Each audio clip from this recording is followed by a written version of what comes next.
Dans cette vidéo, nous allons vous présenter nos unités satellites compactes, les SATCA. Tous nos SATCA sont livrés avec une coque d'isolation et montés sur un gabarit de montage. Toutes nos unités satellites sont équipées d'un régulateur électronique, d'un échangeur à plaques d'une puissance de 40 kW pour la production d'eau chaude sanitaire et en option, le compteur d'énergie. Pour nos unités satellites, nous avons deux gammes de produits. La première gamme, le SATCA 20, est une gamme prévue pour la chaudière centralisée. Dans cette gamme, nous avons trois types. Le premier SATCA 20, haute température, pour une application avec radiateur. Le deuxième type, le SATCA 20, moyenne température, pour une application avec des ventiloconvecteurs. Et le troisième type, basse température, pour une application chauffage par le sol. La deuxième gamme de nos sous-stations est le SATCA 30. Cette sous-station est prévue pour une application avec chauffage urbain ou avec des immeubles à haute pression manométrique. La production d'eau chaude sanitaire est la même pour tous les types de sous-stations. Tous les modèles SATCA sont identiques. La température de l'eau chaude sanitaire désirée est programmée sur l'unité de régulation. Au moment d'une demande d'eau chaude sanitaire, le flow switch détecte un débit dans l'alimentation d'eau froide et envoie un signal à l'unité de régulation. Cette unité de régulation va ouvrir la vanne de zone pour permettre à l'eau chaude de la chaudière de venir réchauffer l'échangeur à plaques. De ce fait, l'eau froide sanitaire va arriver dans l'échangeur à plaques et sera distribuée au robinet à la température demandée.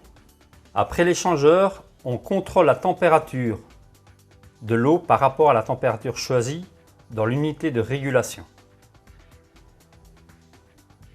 La vanne de zone s'ouvrira ou se fermera en fonction de la température réelle vers le robinet. Le réglage du chauffage est différent dans chaque modèle. Nous commencerons avec le modèle de base, le SATCA 20 haute température. Lors d'une demande de chaleur par le thermostat d'ambiance, celui-ci va envoyer un signal électrique vers la vanne de zone 2 voies qui va s'ouvrir. L'eau de la chaudière, via un filtre, part vers les radiateurs et retourne. S'il n'y a pas de demande de chaleur et d'eau chaude sanitaire, il n'y a aucune circulation. Pour le SATCA 20, moyenne température, nous avons une vanne de zone 3 voies. Pour commencer, nous programmons la température désirée de chauffage sur le module électronique de régulation. Quand il y a une demande de chauffage, un signal électrique est transmis à la vanne de zone. Celle-ci va s'ouvrir et l'eau de chauffage sera mitigée avec l'eau froide de retour pour atteindre la température désirée. Cette température est contrôlée par une sonde située juste après la vanne de zone et ainsi l'eau mitigée part vers les ventiloconvecteurs et retour vers la chaudière. Le dernier modèle dans la famille des SATCA 20 est le SATCA 20 basse température. Le système de fonctionnement est identique à celui du SATCA 20 moyenne température. La seule différence en raison du chauffage par le sol est l'ajout d'un thermostat de sécurité de température. Ce thermostat est calibré pour une température maximale de 45 degrés. Si la température de l'eau dépasse les 45 degrés dans l'installation de chauffage par le sol, la vanne de sécurité se ferme et coupe toute circulation pour empêcher une surchauffe dans le système de chauffage par le sol. Dans la version SATCA 30, nous avons une séparation physique entre le circuit primaire et le circuit secondaire par l'adjonction d'un échangeur à plaques. D'abord, on règle la température désirée sur le module électronique. Lors d'une demande via le thermostat d'ambiance, un signal électrique est transmis à la vanne modulante.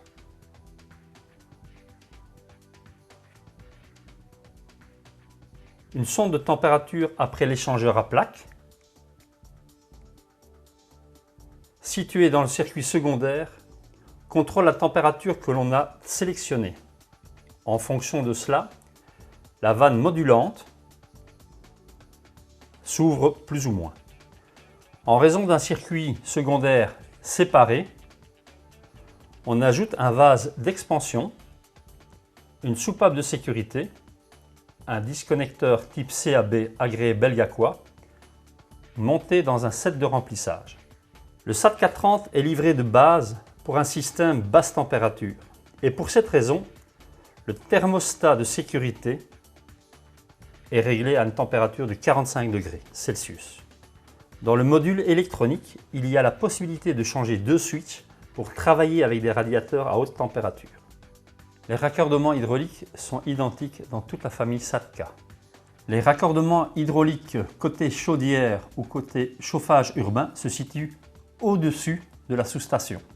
À gauche, vous avez le raccordement du départ et à droite, le raccordement du retour. En dessous de la sous-station, vous trouvez les raccords côté maison. En partant de gauche à droite, ici départ chauffage, départ eau chaude sanitaire, entrée eau froide sanitaire, retour chauffage. Le raccordement électrique des SAT-K est très simple. Une simple alimentation 230 volts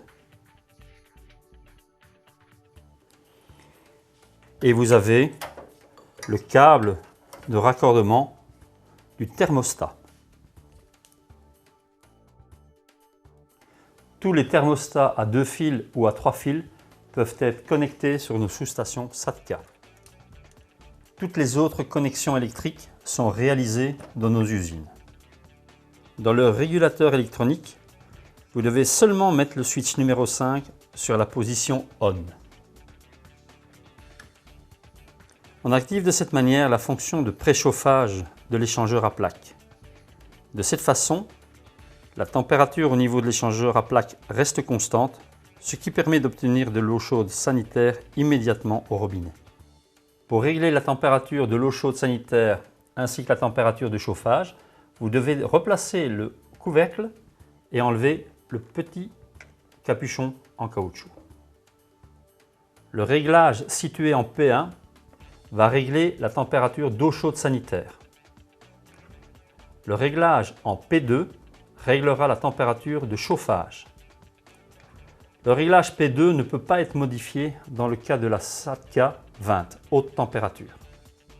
Dans le cas d'une sous-station SAT-K30, si vous désirez passer d'une basse température vers une haute température, vous devez permuter le switch 2 sur le ON et le switch 3 sur le OFF.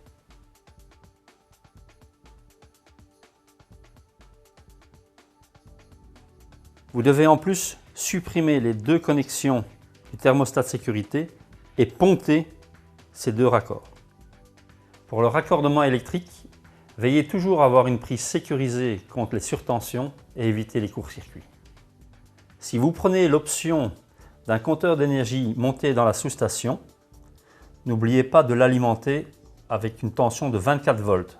Pour ce faire, vous aurez besoin d'un transformateur abaisseur de tension de 230 vers 24 volts. En cas d'un mauvais fonctionnement de l'appareil, un code couleur apparaîtra. Ce code couleur vous informera sur l'éventualité d'une panne et ces codes couleurs, vous pouvez les retrouver dans le manuel ou les fiches techniques.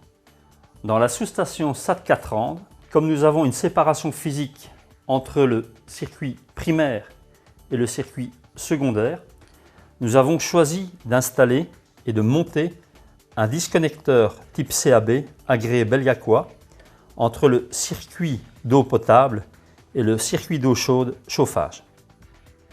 Pour faciliter l'entretien de nos sous-stations, nos connexions électriques sont aisément accessibles. Nous avons suffisamment de vannes pour isoler toutes les parties de la sous-station et nous avons un filtre très accessible. Tous nos moteurs de vannes sont facilement démontables. Il suffit d'enlever le clips et le moteur est démonté. Le démontage de l'échangeur à plaques est facilité par l'enlèvement de deux simples vis.